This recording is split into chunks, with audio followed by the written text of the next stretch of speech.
Entonces vamos a hablar entonces el tema de hoy, que es técnicas de revascularización en neurocirugía. Entonces, para empezar, tenemos un caso clínico, una paciente de 32 años, atendida aquí en el servicio, de profesión una neurooftalmóloga pediatra.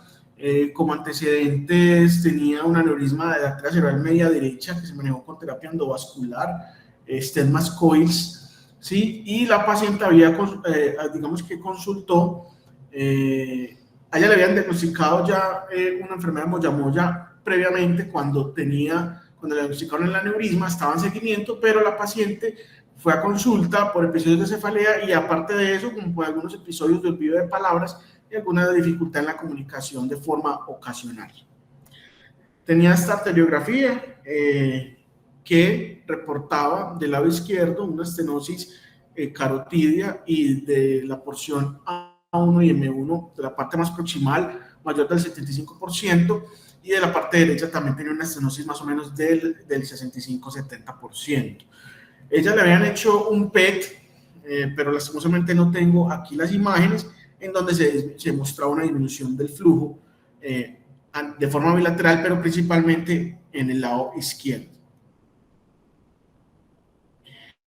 La paciente, les cuento, dado pues la estenosis y la sintomatología de la paciente, se decidió llevar a un bypass tipo 3, un bypass de bajo flujo.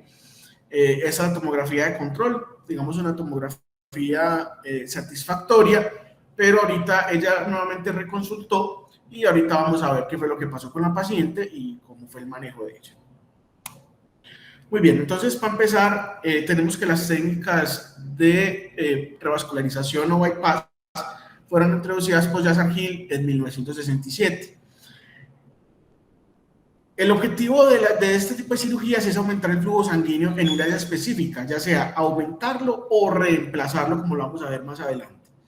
Y hay dos clases de revascularización, una que son la directa, que es el bypass propiamente dicho, y otra indirecta, que es la duromiosina-angiosis, que vamos a hablar de ella al final. Muy bien, ¿cuáles son los tipos de revascularización directa? Se dividen en tres tipos. El tipo 1 es una revascularización de alto flujo, aporta más o menos 100 a 200 mililitros minuto y casi siempre se hace cuando hacemos revascularizaciones terminal de vasos propios. Por ejemplo, vamos a reconectar una M1, puede ser, este es un tipo de bypass que se llama alto flujo y es un tipo 1. Ahorita lo vamos a ver más específicamente.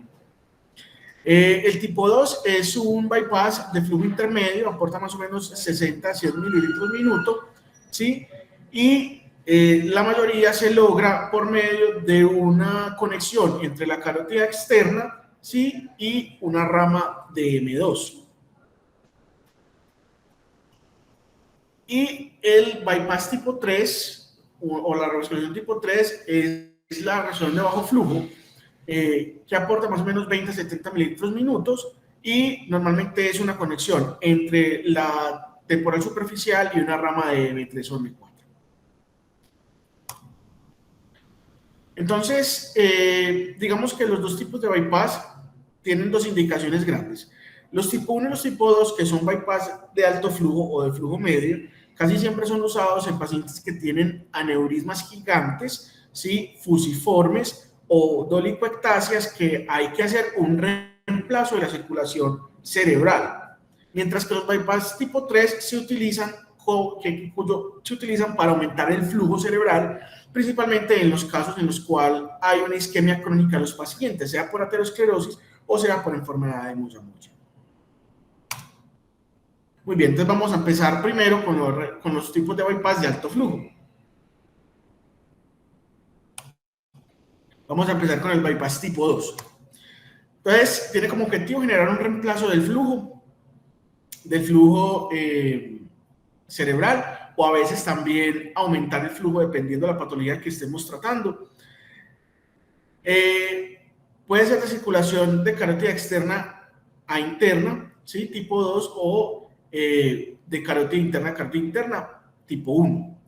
El uso de injerto vascular puede ser arterial o venoso, digamos que ya depende pues como de los objetivos que queramos, pero casi siempre se prefiere que el injerto donador sea de arteria radial.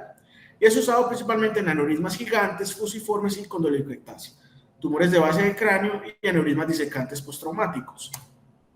Aquí vemos un ejemplo de un aneurisma gigante, un aneurisma aquí del tope de la bifurcación de la carótida, ¿sí? Y vamos a ver más adelante, pues, qué tipo de reemplazo vascular se le hizo y cómo fue el desenlace. Algunas condiciones preoperatorias para esos pacientes. Se debe dar aspirina, 325 miligramos al día, una semana antes de la cirugía. También, si el paciente tiene aterosclerosis o ya es un paciente, digamos, de edad, se le debe dar atorvastatina, 80 miligramos por día, si tiene hipercolesterolemia.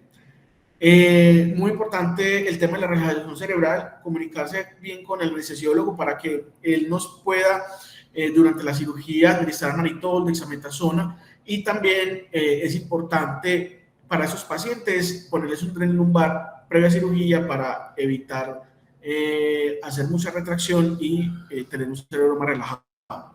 Lo otro es importante que es que tiene que tener una anestesia balanceada durante la oclusión mientras se realiza el bypass. Y con eso se logra aumentando la FIO2 al 100%, llevando al paciente a una leve hipotermia y haciendo uso de barbitúricos. Entonces, como técnica del bypass tipo 2, vamos entonces a empezar a verlo paso por paso. Entonces, lo que habíamos dicho, siempre tenemos que preparar el brazo sobre el cual vamos a tomar la arteria donadora, ¿cierto? Como es una conexión de la carótida externa a una rama de M2, tenemos que hacer una disección cervical y un abordaje terional convencional.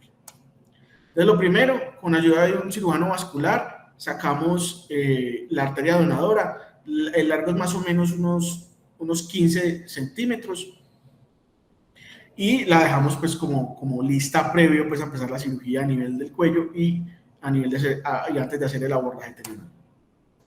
La exposición cervical se hace con una incisión longitudinal anterior al esternocleidomastoideo, ¿cierto?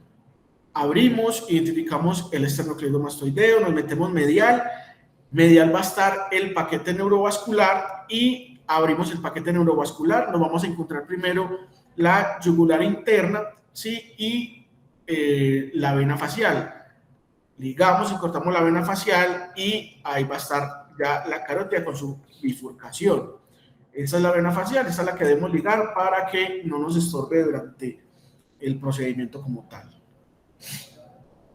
Y esta es la carótida, ¿cierto? Con su rama externa e interna. Muy bien, una vez entonces tenemos la exposición cervical y ya tenemos las arterias reparadas, procedemos a hacer el abordaje supratentorial. Entonces, es un abordaje terional convencional. Se hace apertura amplia del valle, ponemos M2 de forma generosa, ¿sí?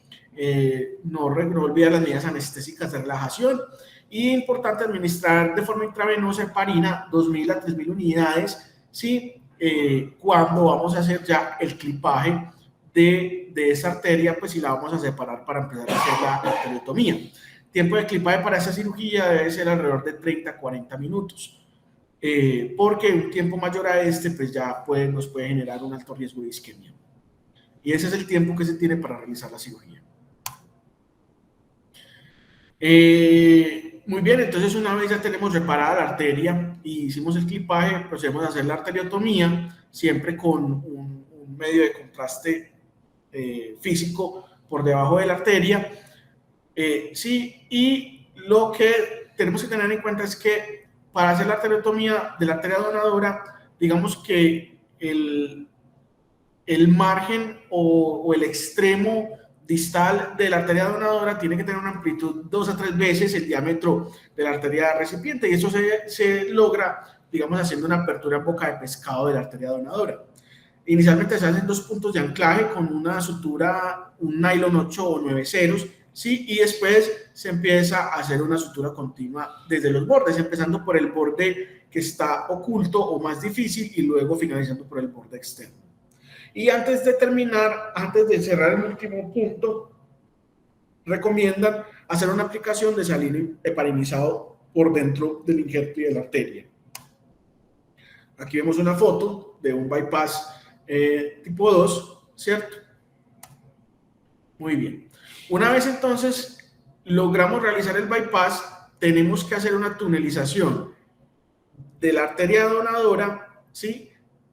Por debajo de la piel y encima de la glándula parótida. Digamos que la apertura de la piel y la disección del músculo se empieza a nivel del zigoma y tenemos que pasar una Rochester, ¿sí? O una Dandy o cualquier pinza desde la porción cervical hasta el borde superior del zigoma y de ahí traernos el injerto vascular. Acá es muy importante tener en cuenta que a veces es preferible tener algún objeto, ¿sí? Que nos permita el paso, deslizar fácilmente la arteria, porque a veces pasando la arteria se entorcha, se enrolla y pueden pasar dos cosas, que no llegue el cabo inferior acá para hacer anastomosis, que quede muy corta, ¿sí? O que se reviente el bypass en la porción superior. Lo otro es que luego de que tunelicemos, debemos dejar clipado el anastomosis a nivel superior. Entonces, siempre tener presente que el paso de esto debe ser facilitado por algún dispositivo o tener mucho cuidado cuando lo vayamos a tunelizar. Porque eso es una de las causas frecuentes de que cuando ya vamos a probar el bypass no haya un flujo anterogrado adecuado. Listo. Una vez entonces logramos tunelizar, hacemos reparo de la carótida y las dos ramas, la carótida común y las dos ramas de la interna y la externa, ¿sí? Procedemos a realizar el bypass y una vez terminamos de hacer el bypass, soltamos primero el reparo o el clipaje de la carótida común para mirar que no haya ninguna fuga y posteriormente soltamos el clipaje de la arteria donadora. Una vez entonces logramos realizar las dos anastomosis, vamos a verificar el flujo, ¿sí? Se verifica el flujo a nivel proximal y a nivel distal. Y lo que les había mencionado, hay que cerciorarse que esta arteria radial o la arteria donadora no vaya a quedar enrollada o muy tensionada cuando la tunelicemos por debajo de la piel. En caso de que uno haga el bypass y uno vea que no llega flujo, lo que se puede hacer es que primero verifique que no esté enrollado o muy tensionado la arteria donadora. Segundo, haga una apertura de anastomosis distal e irrigue con salitre empanizado, o sea, a nivel supratentorial. Y si esto definitivamente está bueno, pues verifique nuevamente la anastomosis proximal. Cuidados posoperatorios de esta cirugía. El paciente debe ser llevado a UCI, debe tener un monitoreo de flujo con Doppler cada hora el primer día y luego cada 8 horas durante los 3 días posteriores. Evitar la hipertensión para evitar complicaciones de hiperperfusión o síndrome de reperfusión y se debe aplicar en los primeros 3 días heparina y 5.000 unidades cada 8 horas. Y también se debe aplicar aspirina 325 miligramos día de por vida. Ese es el ejemplo, ese es el resultado del ejemplo que les mostré ahorita de ese aneurisma gigante. También es importante, lo traigo es porque es importante el control arteriográfico. El primero debe ser a los 3 meses, luego al año y luego cada 2 a 5 años. Ese es el control. Miren que aquí, ¿cierto? No hay un flujo que vaya a la arteria cerebral media, pero por medio de la circulación externa se logró llevar ese flujo, ¿sí? Miren acá. Muy bien.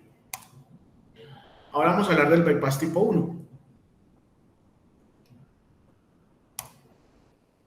Entonces, cuando vamos a hacer un bypass de carótida interna, hay que tener en cuenta varios aspectos. Y aquí les traigo como unas recomendaciones o un algoritmo en los casos en que tenemos aneurismas complejos, que es la patología que más requiere del uso de este tipo de bypass, carótida interna o de alto flujo o tipo 1. Entonces, lo primero que tenemos que tener en cuenta es la localización del aneurisma.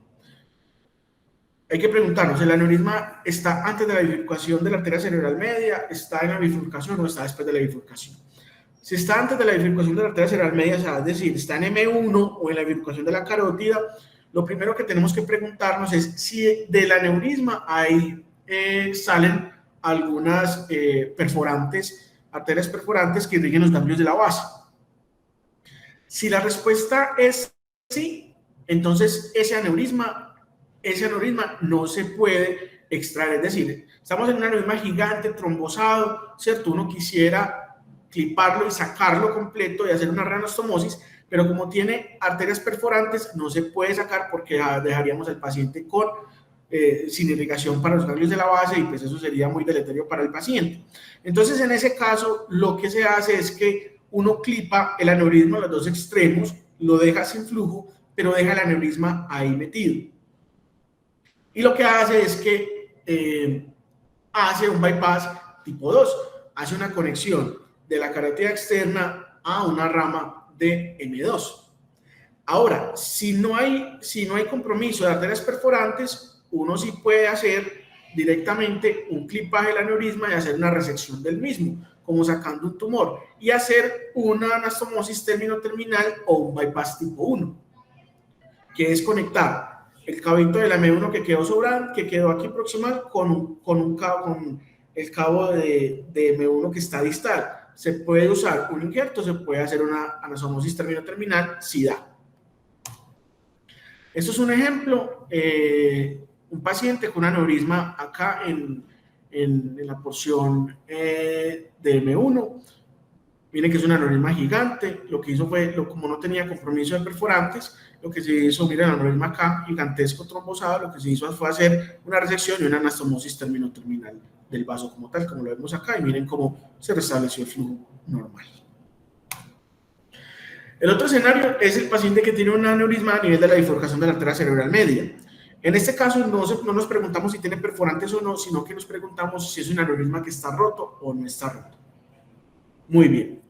Si es un aneurisma que está roto, entonces ese aneurisma, ¿cierto?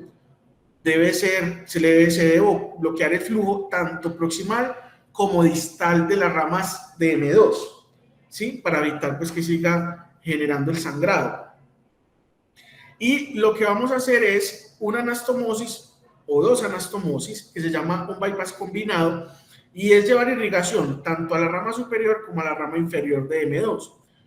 Una de las ramas puede ser dado por un bypass que se haga también con arteria radial desde A1 hasta una de las ramas de M2, ¿sí?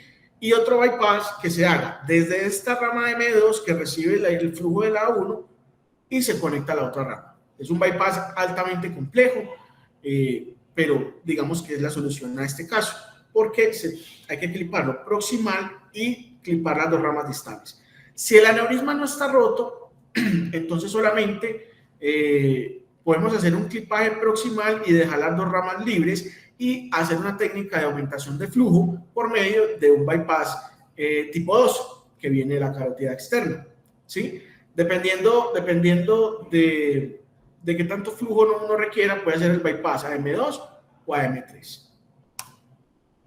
Este es un ejemplo, miren que eso es un aneurisma de la bifurcación, ahí están las dos ramitas de M2. Lo que se hizo fue hacer una conexión de A1 a una de las ramas de M2 y con eso restablecer el flujo completamente.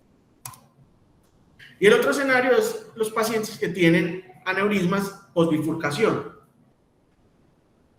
En este caso, la pregunta es si el aneurisma es accesible o no para hacer una resección del mismo. Entonces, si el aneurisma es accesible, uno lo que puede hacer es clipa el aneurisma al lado y lado, proximal y distal, y saca el aneurisma como si fuera a sacar un tumor y hace una anastomosis término-terminal o un bypass tipo 1. O lo que puede hacer es que si es accesible, y estamos hablando de si está a nivel opercular, es que dejamos el aneurisma, lo clipamos a nivel proximal y distal y hacemos un bypass in situ, que es conectar las dos M2 de forma pues junta, ¿cierto? El flujo iría por una de las M2 y se conecta directamente a la otra M2, que eso se llama un bypass in situ.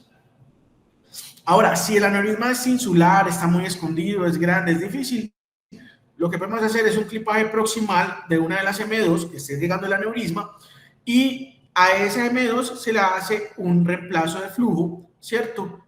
Por medio de un bypass, ya sea tipo 2 o tipo 3. Este es un ejemplo entonces, un aneurisma que tenemos aquí a nivel insular. En este caso, lo que se hizo fue hacer un clipaje del aneurisma, pues un clipaje proximal, y más adelante se hizo una anastomosis in situ. Muy bien, y ahora sí vamos a hablar del bypass tipo 3 o de bajo flujo. ¿Qué indicaciones tiene este bypass? Está indicado en pacientes que tengan disminución de la perfusión cerebral, ¿cierto? Es una técnica para aumentar el flujo, ya sea en enfermedad aterosclerótica o enfermedad de Moyamoya. También en aneurismas complejos, en los aneurismas por bifurcación, o también podría, digamos, servir para aumentar el flujo en algunos pacientes que requieren una resección de un tumor y que vayamos a sacrificar alguna de las ramas de M2. Muy bien. Es importante que en estos pacientes, como es una técnica que se hace para aumentar el flujo, se hace precisamente en pacientes que tienen disminución de la perfusión o disminución del flujo en un área específica cerebral. El estudio ideal para analizar la perfusión o el flujo cerebral es el PET, o la tomografía por emisión de positrones. En este estudio, lo que vamos a ver en pacientes que tienen disminución del flujo es un aumento del tiempo de tránsito medio del flujo, ¿cierto? Es decir, el flujo es más lento porque hay una estenosis, hay una disminución del flujo cerebral regional en ese punto que estamos haciendo y hay un aumento de la extracción de fracción de oxígeno por la hipoxia que se genera, ¿sí? En la resonancia también nos sirve, podemos ver en las secuencias de flujo una disminución del volumen de flujo cerebral regional para ese punto en específico. Y lo otro es que cuando vamos a operar pacientes con aneurismas complejos o con tumores de base de cráneo, es importante realizar una prueba que se llama prueba con balón carotídeo, que es que la prueba se hace haciendo un taponamiento con un balón de la carótida, se hace un reto con acetazolamida, y aquellos pacientes que tengan una mayor disminución del flujo durante un tiempo determinado, pues más o menos 20-30 minutos, pues son los que van a requerir posiblemente un bypass de tipo 2. Pero si el paciente tiene una buena tolerancia y la disminución del flujo no fue tan significativa, pues uno podría intentar un bypass tipo 3 o un bypass de bajo flujo. Eso es un ejemplo, un paciente que tiene, ¿cierto?, una estenosis aquí a nivel de M1. Vemos cómo en el PET hay una disminución del flujo del lado derecho comparado con este lado, y el paciente pues era un trombo a nivel de la rama de M1. Como en los servicios de neurocirugía, digamos que la enfermedad más frecuente a la cual nos enfrentamos para hacer bypass de bajo flujo es la enfermedad de Moyamoya. Vamos a hablar un poco de esta enfermedad. Entonces, la enfermedad de Moyamoya es una estenosis progresiva de las carótidas internas cuya etiología aún es desconocida. Sí, tiene dos picos de distribución entre los 5 y los 9 años y entre los 45 y los 49 años. Nuestra paciente se salía un poquito como de ese pico, pues tenía 32. La incidencia está en 0.86 por cada 100.000 habitantes y se da principalmente en asiáticos. Y tiene una clasificación que nos habla un poco de la severidad o evolución de la enfermedad, que va de 1 a 6. 1 es cuando tiene una estenosis carotídea en su porción más distal, pero no es una estenosis significativa, y ya el 6, se pasa 1, 2, 3, 4, 5 y 6, y el 6 contiene una estenosis ya muy severa que compromete tanto la carótida interna como la arteria cerebral media y la arteria cerebral anterior. Durante estos estadios se va haciendo una estenosis más progresiva de las carótidas, va apareciendo la fumarola propia del Moyamoya, pero cuando ya hay una estenosis muy severa, ya la fumarola regresa y no es tan pronunciada porque ya hay una estenosis muy severa. En el caso de nuestra paciente era una clasificación de Suzuki tipo 5. Entonces, para hablar de la anastomosis de bajo flujo o del bypass tipo 3, lo primero es que esta anastomosis o este bypass se hace con la arteria donadora de la arteria temporal superficial o tronco temporal superficial que tiene dos ramas, una frontal y una parietal. Uno puede utilizar cualquiera de las dos para hacer el bypass, pero la mayoría de veces utilizamos la rama frontal. Aquí vemos simplemente un ejemplo de un paciente que tiene unas ramas, ¿cierto? Frontal y parietal bastante pronunciadas. Entonces vamos a hablar un poco de los pasos de la cirugía. Entonces lo primero es la posición del paciente. Uno lo puede, digamos que la recomendación es hacerlo en cabezal, pero uno también lo puede hacer sin cabezal. Y lo que recomiendan es hacer un seguimiento con Doppler de la rama, de la ubicación de la arteria, del tronco común, de la arteria, del tronco de la arteria temporal superficial y identificación de las ramas, tanto frontal como parietal. Y con eso usted decidir qué tipo de incisión va a hacer. Si usted va a utilizar la rama parietal, pues casi siempre tenemos una incisión longitudinal, pero si uno va a hacer utilización de la rama frontal, casi siempre hacemos una incisión que es curva, ¿cierto? Y entre otras cosas, porque si como vamos a hacer más adelante, si vamos a hacer una miodurosinangiosis, pues la incisión tiene que ser curva para poder afrontar el músculo temporal ahí en la craneotomía cuando vayamos a cerrar, pero lo vamos a ver ahorita más tarde. Entonces, lo primero, la posición de rotación de la cabeza, más o menos 35-40 grados. Hacemos una identificación con Doppler de las ramas de la temporal superficial y de las dos ramas, tanto parietal y frontal, y decidimos pues por cuál vamos a incidir. En este caso, pues de la imagen se decidió optar por buscar la rama parietal, por lo que se hizo una incisión longitudinal. Se recomienda que este primer paso, que es la disección subcutánea y subcaleral, se haga bajo visión microscópica para evitar lesiones de la arteria donadora. Normalmente esta arteria está por debajo de la galea, ¿sí? Y digamos que uno tiene que, digamos, disecarla y separarla y repararla. Algo que es importante es que si hay alguna lesión, cuando la hacemos disecando ya tiene un montón de perforantes y esas perforantes se deben coagular, ¿sí? Y cortar para no ir a hacer una abulsión de la entrada de la perforante y lesionar la arteria. Si se lesiona la arteria y es una lesión muy pequeña, uno puede poner un hemostático como un Surgicel y esperar a que pare y no hay problema. Pero si digamos la lesión es importante, toca reparar esta arteriecita con un nylon 10 ceros. Entonces aquí vemos, aquí está la apertura de la piel, aquí está la arteria reparada, ¿sí? Y una vez entonces la tenemos identificada y reparada, ya en toda su extensión, lo que hacemos es que la separamos del campo y luego a separarla del campo abrimos el músculo temporal para poder realizar la craneotomía. Algo importante y es que evitar al máximo, mientras hacemos la craneotomía, identificamos y reparamos M3 o M4, no cortar el cabo distal de la arteria donadora mientras hacemos todo eso,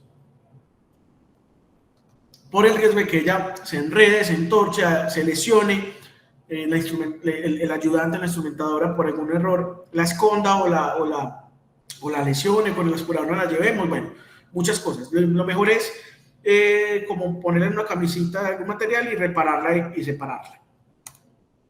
Una vez entonces tenemos ya abierta la duramada de identificar la arteria receptora, que va a ser un M3 o un M4, entonces ahora sí procedemos a realizar la anastomosis. Como en todos, la anastomosis, el área del cabo distal debe ser mayor que la arteriotomía de la arteria receptora, por lo cual debemos abrir el extremo distal en boca de pescado y siempre utilizar un medio de contraste. Entonces hacemos la arteriotomía, hacemos el clipaje, pues el reparo y el clipaje de la arteria receptora, que en este caso es una M4, hacemos la arteriotomía de forma longitudinal, como vemos acá, siempre utilizando un medio de contraste, y posteriormente empezamos a hacer la anastomosis, ¿cierto? Empezando por uno de los cabos, por el cabo donde tiene la apertura de la boca de pescado y luego del otro lado. Una vez entonces tenemos estos dos cabos, procedemos a hacer tanto la sutura a nivel medial, tanto de la parte más escondida primero y luego la parte más expuesta del otro lado. Una vez entonces tenemos la anastomosis realizada, ¿sí? Como vemos aquí, vamos a confirmar el flujo. Confirmamos el flujo, quitamos los clips, miramos que tenga flujo, que no haya fuga, y ya luego de eso procedemos al cierre. Entonces, en el cierre, como les había hablado, uno puede realizar o ayudarse de una revascularización indirecta, que es la miodurosinaangiosis. ¿En qué consiste este procedimiento? Y es, después de hacer el bypass, lo que hacemos es que rotamos la dura madre, es decir, la ponemos del lado superficial, lo ponemos hacia el cerebro, ¿sí? Y la organizamos bien. Uno puede solamente hacer durosinangiosis, como en este caso, o también ayudarse. Voltea la dura madre, la acomoda sobre la superficie de la corteza cerebral y encima de eso pone el músculo temporal sobre esa dura, ¿sí? Cubriendo la mayor área de superficie del cerebro expuesto, aparte del bypass que ya realizamos. Y también esa técnica sirve porque si en algún momento dañamos mucho la arteria temporal superficial o la rama frontal y no pudimos hacer el bypass por alguna razón, podemos hacer este procedimiento que es la durosinangiosis, que es la revascularización indirecta. Lo que pasa es que, digamos que este proceso tarda un poco más que el bypass directo para suplir o hacer el efecto de aumentación del flujo cerebral regional. Luego entonces de que hacemos el giro de la dura madre y ponemos el músculo, procedemos a hacer a reponer el rodete óseo, siempre dejando el espacio al injerto, ¿cierto? al vaso donador, para no irlo a comprimir o estenosar. Muy bien. Entonces aquí terminamos ya pues como con las técnicas de revascularización. Sin embargo, existen algunas complicaciones de esta cirugía y hay una que es muy frecuente, que es el síndrome de reperfusión. Entonces, el síndrome de reperfusión es una entidad en la cual el paciente presenta algunos síntomas, ya sea cefalea, déficit focal o sangrado, por un aumento súbito del flujo cerebral en un área que tenía una isquemia crónica. ¿Eso a qué lleva?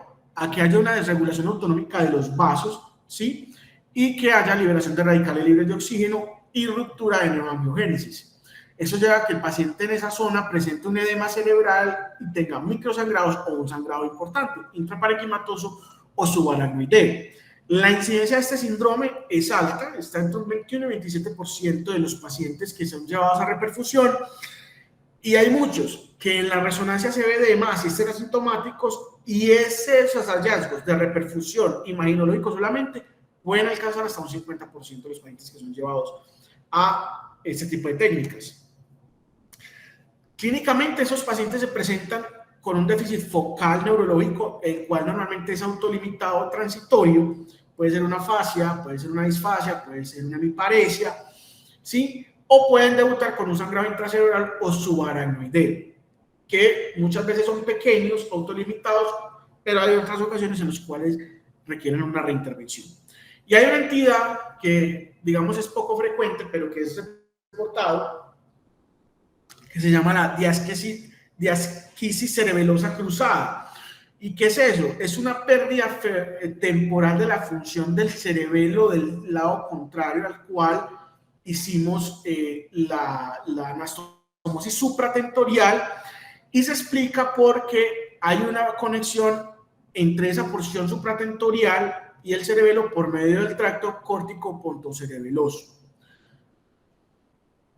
Normalmente estos pacientes pueden debutar con ataxia, ¿cierto?, disartria, o pueden ser asintomáticos, y se ve como una lesión de hipoperfusión o edema a nivel del cerebelo del otro lado. Muchas veces uno dice, ve, yo le hice la revascularización del lado izquierdo y le dio un infarto cerebeloso, y eso tan raro. Eso no es raro, esto pasa en ese tipo de cirugías, y se llama una diasquisis cerebelosa cruzada. Lo otro es que esto no es relevante clínicamente, porque esto es muy autolimitado. Imaginológicamente, el gol estándar para diagnosticar un síndrome de reperfusión es la tomografía por emisión de positrones, en donde vamos a ver un aumento de la perfusión comparado con el otro lado, ¿sí? En la resonancia vamos a evaluar principalmente la presencia de edema cerebral, y en la tomografía nos sirve en los casos en que haya un sangrado pues asociado. El manejo se hace principalmente con un manejo estricto de la presión arterial, como hay una desregulación autonómica de los vasos, ¿cierto? El aumento exagerado de la presión arterial hace que haya mayor edema y mayor probabilidad de sangrado. Y la idea es mantener una sistólica entre 90 y 120 milímetros de mercurio. Si hay necesidad de dar antihipertensión al paciente para que mantenga esas metas, pues se le da. Lo otro es el manejo antiedema, ¿cierto? Ayudarnos de hipertónico, manitol si tiene mucho edema. Y lo otro es que hay un estudio del 2014 que se hizo en Japón, en el cual a estos pacientes se les daba minociclina, 200 miligramos día, previo y después de la cirugía, y esto mostró que, pues en el estudio que ellos hicieron, que fue un estudio prospectivo, mostró que había disminución de la presencia de este síndrome, tanto clínica como imunológicamente. Entonces, podría ser una herramienta que uno podría utilizar, y pues es un medicamento que está disponible, que es una tetraciclina, es un antibiótico, sino que tiene propiedades neuroprotectoras. Otras complicaciones: sangrado intracerebral ocurre principalmente en los primeros 7 días, infartos lacunares también puede dar, ¿sí? Y se presenta entre el 3 y el 4 día. Oclusión de la anastomosis se presenta principalmente en los primeros 72 horas, y algunos pacientes, hasta el 18%, pueden presentar epilepsia postoperatoria, que puede tener múltiples manifestaciones, sea una epilepsia focal o una epilepsia generalizada.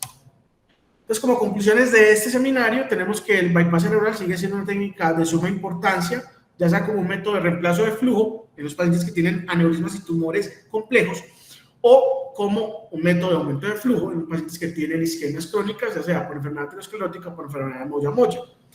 Sin embargo, este tipo de procedimientos requieren un entrenamiento especial y requieren que sean realizados en centros donde se haga de forma frecuente el procedimiento, porque es un procedimiento que en el caso de los tipo 1 y tipo 2 son tiempo dependientes, ¿sí? Y requieren una habilidad o una experiencia, entrenamiento.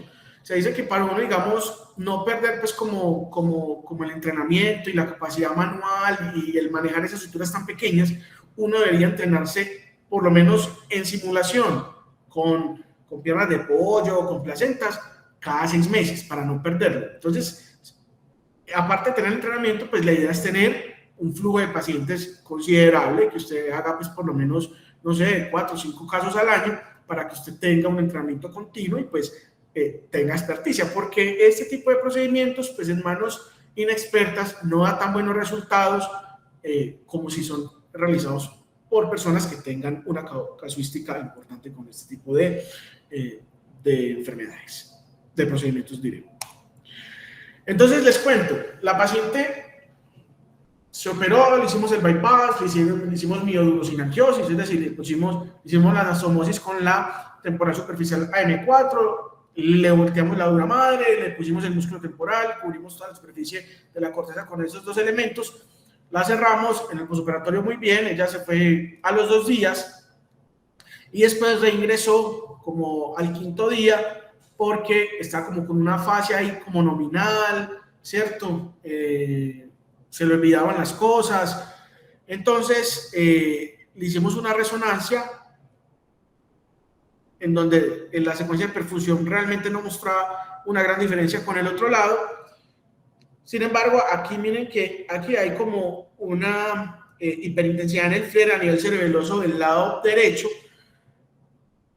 que los neurólogos interpretaban como un infarto cerebeloso, pero en realidad eso fue una diástasis cerebrosa cruzada, que no fue relevante para la paciente. Aquí en el FLAIR no tenía pues como un edema significativo. La paciente también se consideró que de pronto estuviese haciendo algún episodio convulsivo focal, pero la paciente mejoró. La paciente mejoró, fue mejorando progresivamente y se fue para la casa pues con algo todavía un poquito como a veces de dificultad para la nominación de algunas cosas, pero se fue mucho mejor. Listo, eso era lo que les traía para hoy. Muchas gracias. Estoy abierto a comentarios. Joan, muchas gracias. Un tema muy interesante. Yo creo que en este momento, pues el único que está adquiriendo la curva es el doctor Francisco, que desafortunadamente está sin voz hoy. Yo creo que los bypass de alto flujo requieren un entrenamiento muy amplio para que su funcionamiento sea adecuado. Y en este momento, pues como digo, a excepción de Pacho, yo creo que ninguno de nosotros tiene ese entrenamiento ni esa experiencia, y además nos desanimamos mucho cuando apareció la terapia endovascular porque soluciona gran parte de esos problemas. La pregunta que yo te hacía, ese aneurisma tan grandotote que mostraste al principio para un bypass de alto flujo, no se puede solucionar con un stent diversor de flujo. Esa es la pregunta que te hago. Profe, Y no someter a un paciente a una cosa tan miedosa como es esto. Profe, pues lo que pasa es que en esos aneurismas tan grandes, ya el aneurisma no se comporta solamente como una patología vascular, sino como un tumor que ejerce un efecto de masa. Pues realmente es un ejemplo, el ejemplo lo traje simplemente pues como forma de referencia, pero un aneurisma en esa localización tan grande posiblemente te esté comprimiendo el quiasma óptico o te esté generando una hidrocefalia, ¿sí? Se comporta como un tumor más que como un aneurisma. Entonces, en ese caso se hace una cirugía para sacar ese tumor y pues toca realizar la revascularización. Si usted le pone un stent y lo llena de coils, pues va a ser 1000 coils para un tumor, para un aneurisma de esos, ¿sí? Un stent y pues le vas a dejar ahí esa masa que si bien pues probablemente no se vaya a romper y ni siquiera se va a romper solo porque casi todo eso está calcificado, pero se comporta más como un tumor que como una patología vascular. Ok, ¿y esta paciente que presentaste tiene arteriografía ya o todavía no la han hecho? Profe, no, todavía no se la han hecho. La idea es hacérsela a los 3 meses, como habíamos planteado al principio. Bueno, yo no tengo más inquietudes. Ojalá Pacho nos pudiera escribir por lo menos, eh, porque está en recuperación de su cuarto COVID. Hola Nachito, ¿qué más? Buenos días a todos. Hola, Pacho. Muy bien, Johan. ¿Qué opinas de las bitácoras? ¿Cuál fue tu experiencia de la rotación? ¿Aprendiste, viste algunas cosas eh, útiles para el futuro? Contanos, pues, como ya hoy que acabas, cosas para mejorar, etcétera. Bueno, no, la rotación es muy buena. Realmente uno tiene pues como la oportunidad de enfrentarse, eh, digamos, en un número significativo a patología vascular, principalmente aneurismas. Digamos que uno de la rotación logra como concretar y mejorar mucho lo que es la disección del valle, la disección del aneurisma como tal, y planear más o menos cómo o estrategias para poder clipar, porque a veces uno se encuentra con aneurismas que uno se dice, pucha, ¿cómo voy a poner este clip? Eso me pareció muy importante y también, pues, digamos, perfeccionar o terminar como aprender bien el abordaje terional, que me parece que es crucial para nosotros. También me pareció importante que tuve la oportunidad de ver la disección de una malformación, ¿cierto? El paso a paso para disecar esas malformaciones y, digamos, convertirlo en una cirugía mucho más amena y que eso no se vuelva pues como un desastre. Y lo otro que también tuve la oportunidad en esta cirugía, en esta rotación, fue aprender como el paso a paso para enfrentarnos tanto a tumores de fosa posterior como supratentoriales, principalmente los abordajes, cómo hacer la disección bien de los tumores y en la fosa posterior, digamos que tuve la oportunidad de hacer tres pacientes para un abordaje telovelar, que eso, digamos, es un abordaje muy frecuente en neurocirugía y que pues es un aprendizaje importante para mí. Aparte pues de que uno en esos tipos de abordajes para tumores pues también tiene que hacer unos reparos importantes vasculares. Y lo otro es que también tuve la oportunidad de hacer 2 clinidectomías anteriores extradurales que me parece también muy útiles, pues no tuve la oportunidad de clipar ningún aneurisma paroftálmico ni nada, pero sí para tumores, pero me parece una enseñanza muy importante para el futuro, ¿cierto? Ya sea para un tumor o para una lesión vascular que en algún momento me vaya a enfrentar.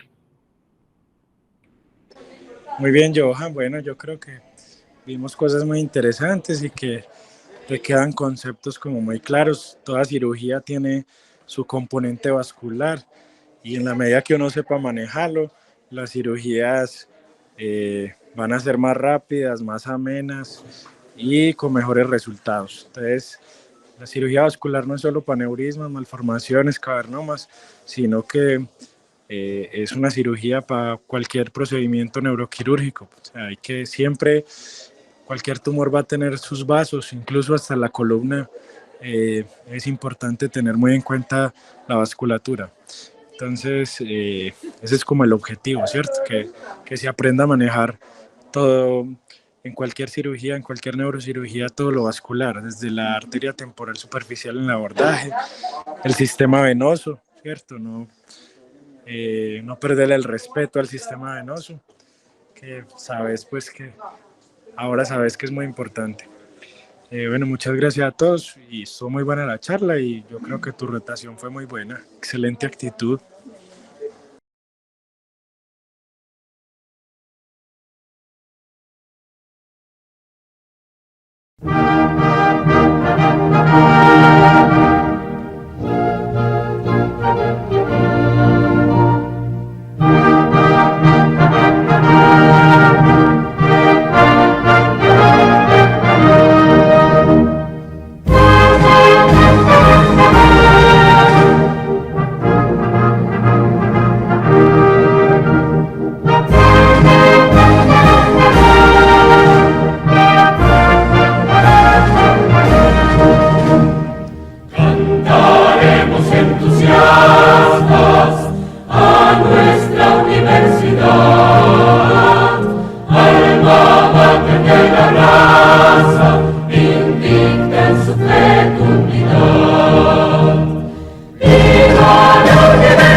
Todos con gran emoción.